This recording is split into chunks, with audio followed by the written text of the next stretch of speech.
स्वागत है आपका 99 न्यूज के इस बिहार और झारखंड के बुलेटिन में। और इस वक्त आपके साथ मैं हूं दीपाली श्री। शुरुआत करते हैं बिहार की खबरों से। विधानसभा चुनाव के पहले चरण की कुल 29 सीटों में से भाजपा ने 5 महिलाओं को प्रत्याशी बनाया। इसमें युवा खिलाड़ी श्रेयसी सिंह का नाम शामिल है। पार्टी ने टिकट वितरण में सामाजिक और जाति समीकरण को साधने की पूरी कोशिश की है। भाजपा ने सर्वाधिक 18 सीटों पर राजपूत, भूमिहार, ब्राह्मण चेहरे मैदान में उतारे हैं। इसके अलावा पिछड़ा, दलित और अति पिछड़ों को भी साधने का प्रयास किया है। चुनाव के ठीक पहले वीआरसी लेकर जेडीयू की सदस्यता ग्रहण करने वाले बिहार के पूर्व डीजीपी गुप्तेश्वर पांडे को झटका लगा है। बिहार विधानसभा चुनाव में उन्हें टिकट नहीं मिला है। उनके बक्सर की किसी सीट से एनडीए का प्रत्याशी होने के कयास लगाए जा रहे थे, लेकिन प्रत्याशियों की लिस्ट में इनका नाम नहीं है। इसके बाद उन्होंने फेसबुक पर शुभचिंतकों के नाम से एक भावुक पोस्ट लिखा है। इसके बाद गुरुवार को मुख्यमंत्री नीतीश कुमार को क्लीन चिट देते हुए उन्होंने कहा कि वे किसी को ठगते नहीं हैं। बिहार बोर्ड ने मैट्रिक और इंटरमीडिएट परीक्षा 2021 का शेड्यूल जारी कर दिया है। इंटर की वार्षिक परीक्षा 2 से 13 फरवरी और 17 से 24 फरवरी तक मैट्रिक की वार्षिक परीक्षा आयोजित की जाएगी। बिहार विद्यालय परीक्षा समिति के अध्यक्ष आनंद किशोर ने बताया कि इंटर की परीक्षाओं का आयोजन 2 पालियों में होगा। प्रथम पाली 9:30 बजे से 12:45 तक और दूसरी पाली 1:45 से 5 बजे तक होगी। इंटर की प्रैक्टिकल परीक्षा जनवरी महीने में 9 से 18 के बीच आयोजित होगी। बिहार विधानसभा चुनाव को लेकर इस बार आपके घर पर पर्ची देने कोई नहीं आएगा। कोरोना काल में चुनाव ने ऐसे लोगों का रास्ता रोक दिया है। वे नई तकरीब सोच रहे हैं। इसके लिए हाईकोर्ट नेटवर्क भी तैयार किया जा रहा है। यह नेटवर्क प्रत्याशी और मतदाताओं के बीच की दूरी को कम करने वाला होगा। पटना में इसके लिए आईटी के एक्सपर्ट्स काम कर रहे हैं। चुनावी माहौल के बीच मुजफ्फरपुर से एक बड़ी घटना सामने आई है। मुजफ्फरपुर के मनियारी में एक चौकीदार की गोली मारकर हत्या कर दी गई है। घटना को आज सुबह अपराधियों ने अंजाम दिया है। चौकीदार का नाम मोहम्मद जैद बताया जा रहा है। झारखंड में खेल और खिलाड़ियों की बेहतरी की दिशा में हेमंत सोरेन सरकार ने सराहनीय पहल की है। यह पहली दफा है जब राज्य के सभी 24 जिलों में जिला खेल पदाधिकारी नियुक्त हुए हैं। सीएम हेमंत सोरेन आज शाम 4 बजे प्रोजेक्ट भवन में इन्हें नियुक्ति पत्र सौंपेंगे। पहले अधिकतर जिले प्रभार में ही चल रहे थे। कोरोना संक्रमितों के लिए राहत भरी खबर है। झारखंड सरकार ने निजी अस्पताल में संक्रमितों के इलाज के लिए अधिकतम 12,000 रुपए तय कर दिए है। वर्तमान समय में इस श्रेणी जिला के एनएबीएच मान्यता प्राप्त निजी अस्पतालों में अधिकतम दर 18,000 रुपए व नन एनबीएच अस्पताल के लिए अधिकतम दर 15,000 रुपए तय थी। नई व्यवस्था में इस श्रेणी जिला के एनएबीएच अस्पताल के आईसीयू में भर्ती संक्रमितों से एक दिन में अधिकतम 12,000 रुपए ही लेना होगा। वहीं नॉन एनबीएच अस्पताल जहां आईसीयू में वेंटिलेटर है वहां अधिकतम 11,500 रुपए लिए जाएंगे। झारखंड में अनलॉक 5 के तहत गुरुवार सुबह से धार्मिक स्थल खुल गए हैं। 6 महीने के लंबे अंतराल के बाद राज्य सरकार ने बीते 30 सितंबर को इससे संबंधित घोषणा की थी। बुधवार को गृह विभाग ने इससे संबंधित दिशा निर्देश जारी कर दिए हैं। इसके बाद धार्मिक स्थल आज खुले। धनबाद के प्रमुख मंदिरों में गुरुवार सुबह से ही भक्त पहुंचने लगे हैं। हालांकि अभी काफी सतर्कता बरती जा रही है। शक्ति मंदिर ने तो मंदिर में प्रवेश के लिए रजिस्ट्रेशन व्यवस्था लागू करने की घोषणा कर दी है। मास्क लगा करके आना है। और उसके बाद जो कम से कम आदमी रहें और दूरी बना करके रख करके पूजा करना है। अपना नाम बता दीजिए।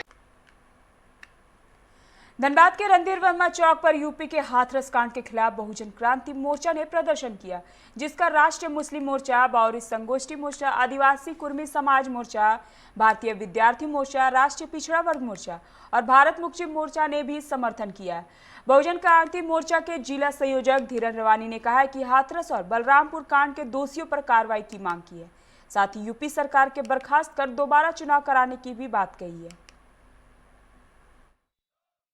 जन क्रांति मोर्चा के बैनर तले संपूर्ण भारत के प्रत्येक जिला मुख्यालयों पर एक साथ धरना और प्रदर्शन का आयोजन किया गया है। और इस धरना प्रदर्शन को विभिन्न संगठन के द्वारा समर्थन दिया गया है, जिसमें राष्ट्रीय मुस्लिम मोर्चा, आदिवासी कुर्मी विकास मोर्चा, भारतीय विद्यार्थी मोर्चा, भारत मुक्ति मोर्चा और हमारे राष्ट्रीय पिछड़ा वर्ग मोर्चा शामिल है। और इस देशव्यापी विरोध प्रदर्शन के माध्यम से हम उत्तर प्रदेश में जो हमारा हाथरस कांड हुआ है और बलरामपुर में जो जघन्य घटना घटी है उसके विरोध में क्षोभ व्यक्त करते हुए झरिया के सुदाम डी एएसपी कोलेरी के ओल्ड इंग्लैंड पीओ कार्यालय के समक्ष संयुक्त मोर्चा के बैनर तले मजदूरों ने 12 सूत्री मांग को लेकर धरना दिया। वक्ताओं ने मांग की है कि कोल ब्लॉक की कॉमर्शियल माइनिंग के लिए प्रस्ताव नीलामी को रद्द किया जाए। सीएम पीडीआई को कोल इंडिया से अलग करने की योजना पर तत्काल रोक लगाई जाए। चालू खदानों को बंद करने का निर्णय वापस लिया जाए एवं बंद खदानों को पुनः चालू किया जाए। साथ ही 30 वर्ष की सेवा या 55 वर्ष की आयु के बाद मजदूरों को जबरन छटनी करने का निर्णय भी वापस ले लिया जाए।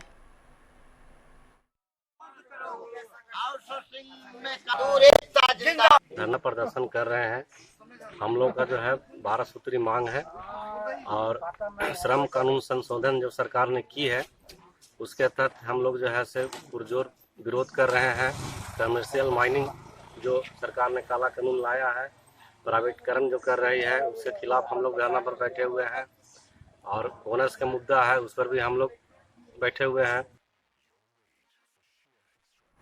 धनबाद के वासेपुर पुल के पास नफीस इंडिया मल्टी गिफ्ट दुकान का उद्घाटन किया गया। नफीस इंडिया दुकान के संचालक AR रहमान ने बताया कि मल्टी शॉप का 2 दुकान है। पहला शॉप सिटी सेंटर के पास और दूसरा शॉप वासेपुर में खोला गया है। इस शॉप में gift item, dry fruits, ice cream, decorative flowers, ladies bag, bakery products, कई अन्य सामान लोगों के बीच आकर्षित होंगे।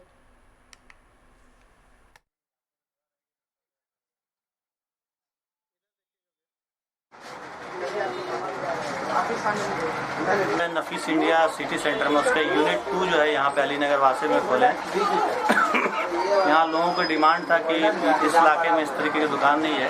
हमारी दुकान मल्टी स्टोर है, इसमें तमाम ज़रूरत के सामान मिलते हैं। उसके अलावा यहाँ पे एडिशनल सिटी सेंटर के अलावा जो यहाँ पे एडिशनल वो है वो ड्राई फ्रूट्स और डेली नीड्स का सामान भी इसमें इंक्लूड किया गया है। कैसा रिस्पांस मिल रहा है? बहुत अच्छा है। लोग काफ़ी खुश हैं कि इस इलाके में इस तरीके की दुकान नहीं थी। लोगों को बैंक मोड़ जाना पड़ता था या हीरापुर या सिटी सेंटर वगैरह जाना पड़ता था, तो इसलिए लोग काफ़ी खुश हैं कि नज़दीक में इस इलाके में इनको ऐसी ज़रूरत। निरसा के इसियल मुगमा क्षेत्र के लंबित पेंशन भोगियों को कोल इंडिया की पहल पर पेंशन अदालत के रूप में एक शिविर का आयोजन किया जा रहा है। मुगमा एरिया APS ने बताया कि कोल इंडिया ने अच्छी पहल करते हुए 9 अक्टूबर को पेंशन अदालत लगाकर पेंशन से जुड़ी समस्याओं का निपटारा करेगा, जिसमें कुल 40 पेंशन भोगियों की समस्याओं का सुलझाया जाएगा। CL का तरफ से एक नई पहल लिया गया है, जिसमें आप लोगों को जानते हैं कि बहुत एम्प्लॉय ECL में ऐसा है जो लोग रिटायर करने के बाद पेंशन अभी तक सेटल नहीं हुआ है, और इसी सिलसिले में पेंशन अदालत किया गया है 9 तारीख को माइंस रेस्क्यू स्टेशन सीतारामपुर में, जिसमें ये अदालत के द्वारा जितना केस होगा जितना जल्दी से होगा सेटल किया जाएगा। तो ये ECL के तरफ से एक विशेष रूप से प्रचार किया जा रहा है। निरसा के गोपालगंज मोड़ स्थित रिलायंस पेट्रोल पंप के सामने धनबाद से दुर्गापुर जा रही एक तेज रफ्तार जायलो कार अनियंत्रित होकर दुर्घटनाग्रस्त हो गई, जिससे कार में सवार 6 लोग गंभीर रूप से घायल हो गए। पुलिस ने मौके पर पहुंच सभी घायलों को इलाज के लिए PMCH भेज दिया है। घटना की सूचना पाकर स्थानीय लोग और निरसा राजद के नेता तारापोतो दिवर भी मौके पर पहुंच चुके हैं। पुलिस घटनास्थल दुर्घटना वाहन को क्रेन से उठाकर निरसा थाना ले गए। टायर बास्ट हो गया, ठीक है। टायर बास्ट हो जाने के बाद स्पीड में गाड़ी था, आगे गाछ में मारा, उसी में हुआ है। कुछ लोग घायल भी हैं क्या? हाँ, कुछ घायल है। जितना आदमी था सब घायल है, लेकिन एक आदमी का ज्यादा सीरियस है। गाड़ी किधर से किधर जा रही थी? गाड़ी आ रहा था तो पश्चिम से जा। भारतीय स्टेट बैंक गांधी जयंती को साप्ताहिक अभियान के रूप में मना रहा है। आज SBI की ओर से दान उत्सव का आयोजन किया गया, जिसके तहत SBI के महाप्रबंधक अशोक कुमार तिवारी ने जीवन ज्योति स्कूल पहुंचकर दिव्यांग बच्चों के बीच 5 कंप्यूटर वितरित किए। साथ ही कहा कि समाज के जरूरतमंदों के बीच स्टेट बैंक ऑफ इंडिया शुरू से जन सहयोग का कार्य करती रही है। बेकार बांध स्थित जीवन ज्योति स्कूल में बच्चों के लिए कंप्यूटर और अन्य सामग्री प्रदान की गई है, ताकि बच्चों को आधुनिक शिक्षा व्यवस्था से जोड़ा जाए। वहीं जीवन ज्योति के प्राचार्य ने SBI की इस पहल की प्रशंसा की।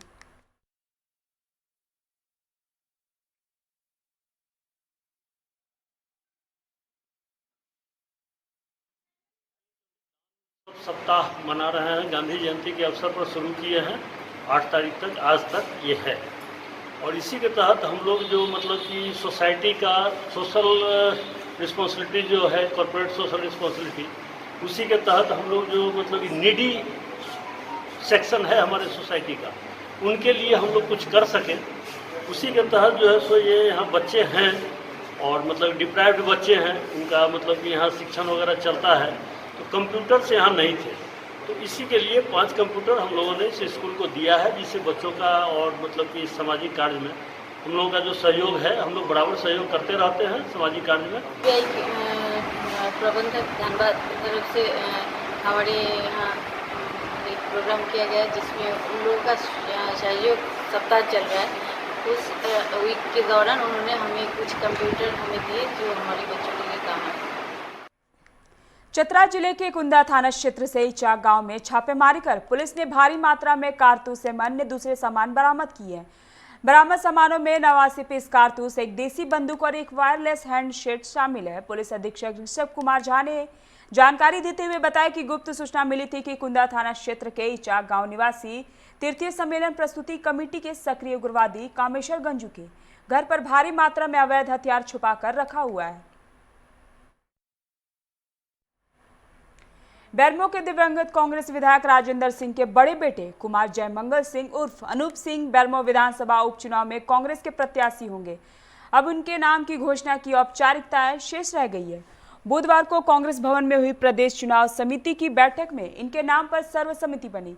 इसके बाद प्रदेश कांग्रेस अध्यक्ष डॉक्टर रामेश्वर उरांव, विधायक दल नेता आलमगीर आलम के हस्ताक्षर से इनके नाम का अनुशंसा पत्र प्रभारी आरपीएन सिंह व राष्ट्रीय अध्यक्षता सोनिया गांधी को भेजा गया।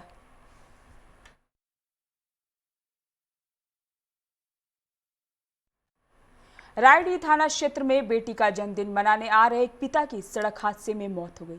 हादसे के बाद युवक को सदर अस्पताल पहुंचाया गया। हालत गंभीर होने पर रिम्स रेफर कर दिया गया, लेकिन रास्ते में ही युवक ने दम तोड़ दिया। बेटी का जन्मदिन का सेलिब्रेट करने के लिए वह बाइक से घर जा रहा था।